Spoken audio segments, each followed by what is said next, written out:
Hello students, today we will start Macbeth Act 1, Scene 2. Previous scene you have seen three witches. Only these three characters were there and they were planning to meet Macbeth. Next scene, that means Scene 2, here also you will not see Macbeth but you will get King Duncan's palace and his thanes and the conversation among with them.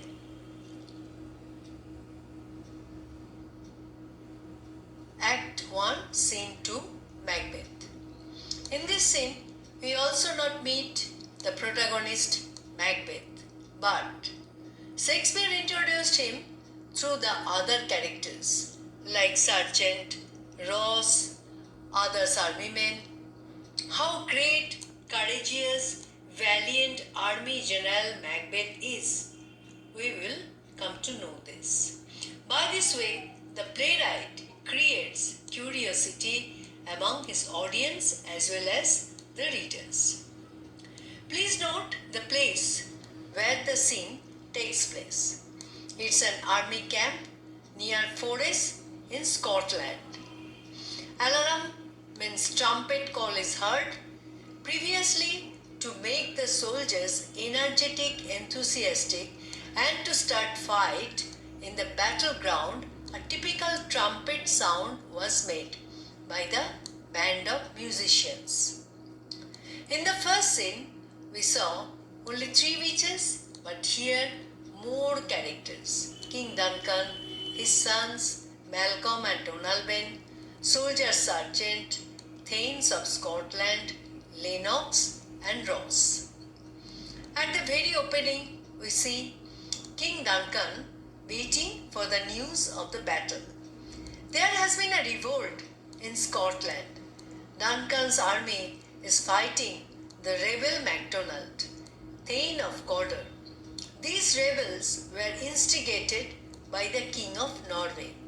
A bleeding sergeant who had saved Duncan's son Malcolm from being caught by the army is present.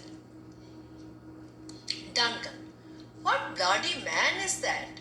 He can report as seemeth by his plight of the revolt the new state. Means, who is this bloody man? Seems he is coming from the battlefield and can give us the latest news of the revolt. Malcolm is saying, this is the sergeant who, like a good and hardy soldier, fought against my captivity. Hail, brave friend, say to the king the knowledge of the broil as thou didst leave it. This brave sergeant who fought to keep me from being captured. Hello, brave friend, tell the king what was happening in the battle when you left it. Sergeant is saying, doubtful it stood, as two spent swimmers that do cling together and choke their art. The merciless MacDonald worthy to be labelled, for to that the multiplying villainies of nature do swarm upon him. From the western isles of kerns and gallows glasses is supplied, and fortune on his damned core smiling showed like rebels' horde, but all's too weak for brave Macbeth. Well, he deserves that name, disdaining fortune with his brandished still, which smoked with bloody execution like valor's minion, carved out his passage till he faced the slave, which never shook hands nor bade farewell to him, till he unseamed him from the nave to the chaps, till he unseamed him from the nave to the chaps and fixed his head upon our battlements. Sergeant is saying, he has come directly from the battlefield. He is bleeding. Still, he is describing the battle. Sergeant is describing that fight is going on between Macbeth and MacDonald. So, To him, it is doubtful to say who would win. Both were like exhausted swimmers clinging to each other.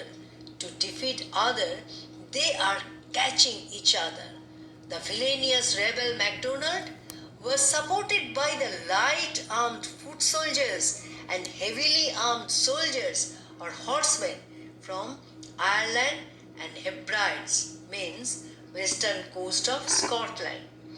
Lady Luck was his MacDonald smiling cruelly at his enemies. Lady Luck was with MacDonald, smiling cruelly at his enemies like a villainous Lady Love. But Luck and MacDonald together were not strong enough. Brave Macbeth laughed at Luck, chopped his way through the MacDonald, who did not even have time to say goodbye or shake hands before Macbeth split him open from his navel to his jawbone and stuck his head on our castle walls. Duncan is saying, "Oh, valiant cousin, worthy gentleman." Duncan praised his cousin Macbeth spontaneously for his valiant, courageous act. Okay, then Duncan and Macbeth, they have blood relationship. Duncan's cousin is Macbeth. And another thing, kerns and gallowglasses. Kerns means light armed foot soldiers and gallowgates means heavily armed soldiers or horsemen. Okay. Then Sergeant is saying, as when the sun gains his reflection, shipwrecking storms and direful thunders break. So, from that spring, whence comfort seemed to come, discomfort swells. Mark, King of Scotland, mark, no sooner justice had, with our valor, armed compelled the skipping kerns to trust their heels. But the Norwegian lord, surveying vantage and furbished arms and new supplies of men, began a fresh assault. Sergeant is saying, as sometimes from the east, from where the sun rises, violent, ship-destroying storms and dreadful thunders break. So, from the same quarter which had brought us good fortune, now ill fortune seemed to spring up. Fortune transforms to misfortune. How? Their success against MacDonald created new problems for them. Sergeant appealed to King to listen to him mindfully, that no sooner had they got justice using their courage, compelling the enemy soldiers to take to their heels, than the Norwegian king saw his advantage to attack them with fresh troops and shine weapons. New attack or new battle started again. Duncan saying, despite not these our captains Macbeth and Banquo? Did not this frighten our generals Macbeth and Banquo? What do you think? First we heard the name of Banquo here. Sergeant, yes, as sparrows, eagles, or the hare, the lion. If I say sooth, I must report they were as cannons overcharged with double cracks, so they doubly redoubled strokes upon the foe, except they mean to bathe in raking wounds or memorize another Golgotha. I cannot tell, but I am faint. My gases cry for help. Sergeant actually very much ill, very much sick, very much wounded. He is saying, though he was terribly wounded, answered him with humor, that the new challenge scared them about as much as sparrows frighten eagles or rabbits frighten a lion. To tell the truth, they fought the new enemy with twice as much force as before. They were like cannons loaded with double ammunition. Maybe they wanted to take bath in their enemy's blood, or make the battlefield as infamous as Golgotha, where Christ was crucified. He does not know. After saying this, Sergeant felt much sick and told he felt very weak. His gashes means wounds must be tended to. Duncan felt this. So well, thy words become thee as thy wounds. This smack of honor both. Go, get him. Sergeants, exit sergeant, attended. Who comes here? Ross entered. So what did Duncan say? Your words are so worthy as your wounds. They are both honorable. Then he told the attendants to go and get the sergeants to attend to the sergeant's wounds. He goes out with the attendants. At the moment, Ross was entering. King asked, who comes here? Malcolm says, the worthy Thane of Ross. Malcolm, that means King Duncan's son, answered, that noble Thane of Ross has come. Lennox, what a haste looks through his eyes. So, should he look that seems to speak things strange? Lennox is saying, another Thane of Scotland told Ross' eyes reveals a sense of urgency. Indeed, he looks like one who brings strange news. Duncan, whence comest thou, worthy Thane?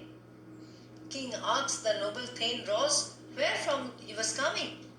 Ross answered, from Fife, great king, where the Norwegian banners flout the sky and fan our people cold. Norway himself with terrible numbers, assisted by the most disloyal traitor, the Thane of Cawdor, began a dismal conflict till that Bellona's bridegroom lapped in proof.